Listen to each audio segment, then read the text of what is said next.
Fala Conselheiro, eu sou o Daniel Pérez, professor administrador das redes sociais Fala Conselheiro, e hoje a gente já tem um assunto polêmico aqui, porque a gente gosta de polêmica, né? O Conselheiro Tutelar gosta de uma polêmica e a polêmica é boa, porque ela nos traz conhecimento. E eu me sinto muito à vontade quando eu estou com o estatuto na mão, porque ele nos traz os regramentos e ele dissipa as nossas opiniões pessoais, os nossos achismos, principalmente com relação ao assunto que nós vamos tratar hoje, que é quando o conselheiro tutelar, o membro do conselheiro tutelar ou membros do conselho tutelar são agredidos por crianças e adolescentes que eles estão atendendo. Naturalmente, por um fator cíclico de violência que aquela criança ou adolescente vem sofrendo ao longo de sua vida inteira, psicológico, abuso sexual, uma série de fatores que levam no meio de um atendimento que surgiu no conselho tutelar naquele momento, e aquele adolescente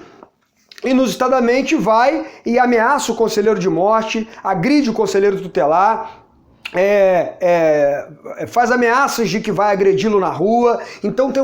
um bojo de coisas aí que se enquadram dentro daquilo que está previsto no artigo 103, que é considerado ato infracional toda conduta descrita como crime ou contravenção penal. Então nós temos aí ameaça de morte, nós temos aí lesão corporal, nós temos aí um bojo de coisas que são análogas, que são descritas como crime ou contravenção penal, e nós temos que dividir isso, né?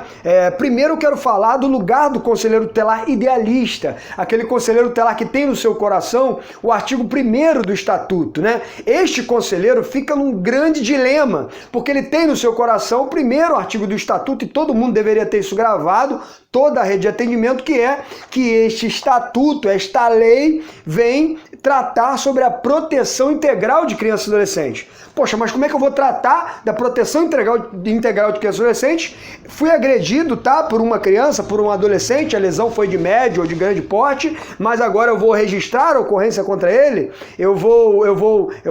em se tratando de adolescente, porque a gente vai ter que dividir crianças e adolescentes, porque crianças, a gente sabe que são passíveis de medidas de proteção quando cometem um ato infracional, como está previsto no artigo 105, que diz que o ato infracional cometido por criança é passível das medidas de proteção previstas no artigo 101, do 1 ao 6º inciso. E quem aplica essas medidas é o próprio Conselho Tutelar, né? Como está previsto no artigo 136, inciso 1º, que diz que o Conselho Tutelar, são atribuições dele, atender crianças e adolescentes nas hipóteses previstas no artigo 98 e 105. Então é o Conselho Tutelar competente para aplicar as medidas de proteção à criança, um indivíduo de 0 a 12 anos incompletos, que cometeu um ato infracional. E nesse caso cometeu um ato infracional contra o próprio conselheiro tutelar, contra o próprio membro do Conselho Tutelar. Então é o Conselho Tutelar, não aquele membro que foi agredido, ameaçado, ou 2 membros foram agredidos, ameaçados, que deve ser incomum por parte de uma criança, mas pode acontecer, e tem acontecido por todo o Brasil, onde eu tenho andado, eu tenho ouvido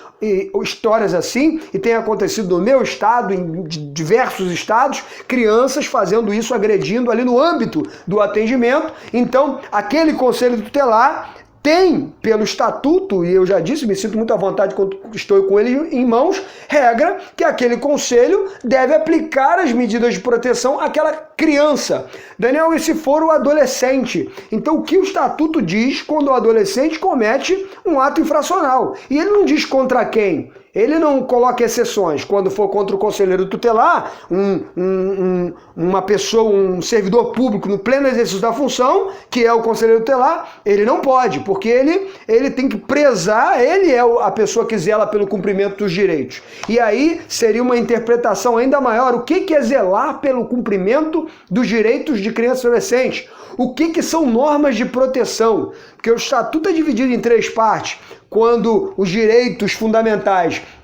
são garantidos na fonte, e a gente vê que se essa criança ou adolescente cometeu esse ato infracional,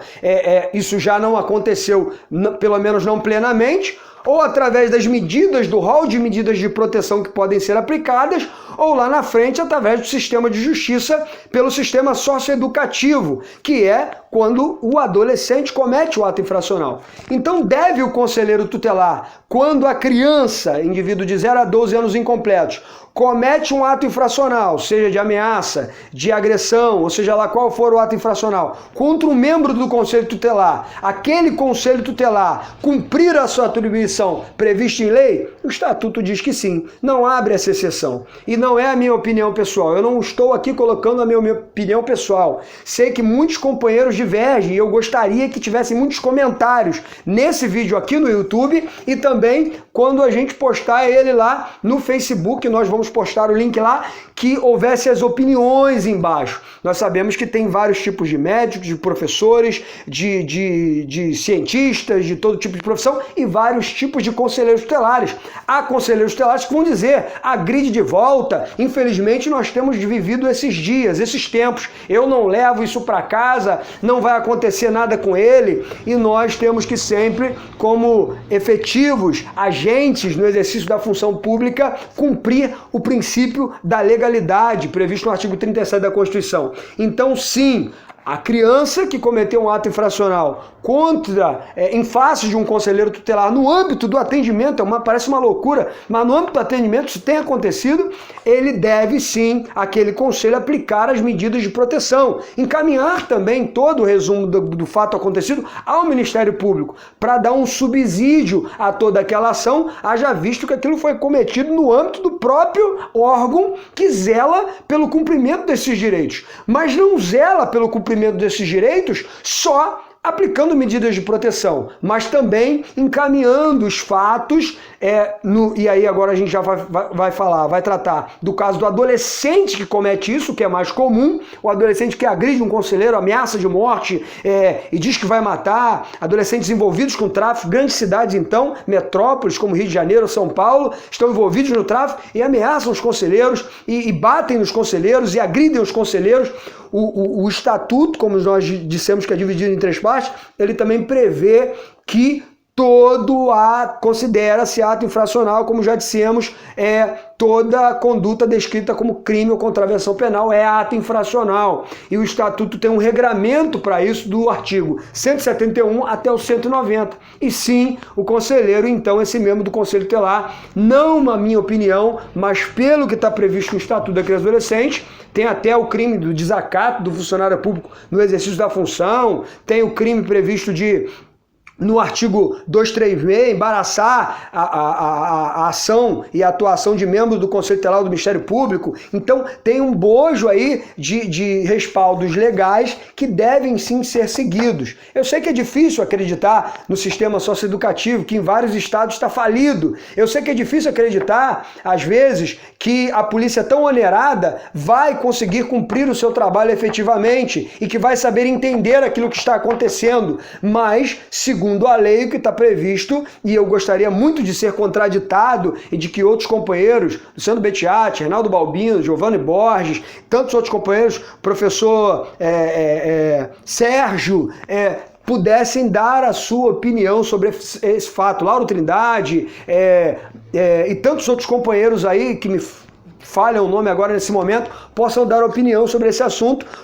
Pelo estatuto, o conselheiro sim deveria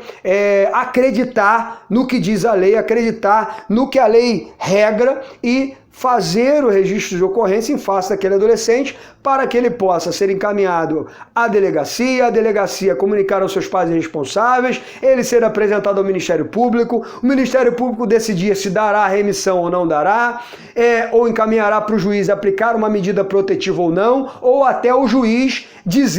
voltar aquilo para o Conselho Tutelar como atribuição prevista no 3.6 e dizer, não vou aplicar nenhuma medida socioeducativa, providencie uma medida protetiva para esse adolescente, indivíduo de 12 a 18 anos incompletos, que cometeu esse ato infracional. Então, olha que tema polêmico nós tratamos hoje, e eu não quis dar aqui a minha opinião, não estou dando a minha opinião, estou falando, divagando sobre o tema, que eu não lembro de ser tratado anteriormente, pelo menos não vi, desse tema polêmico, que é quando o Conselho Tutelar está atendendo uma criança ou adolescente e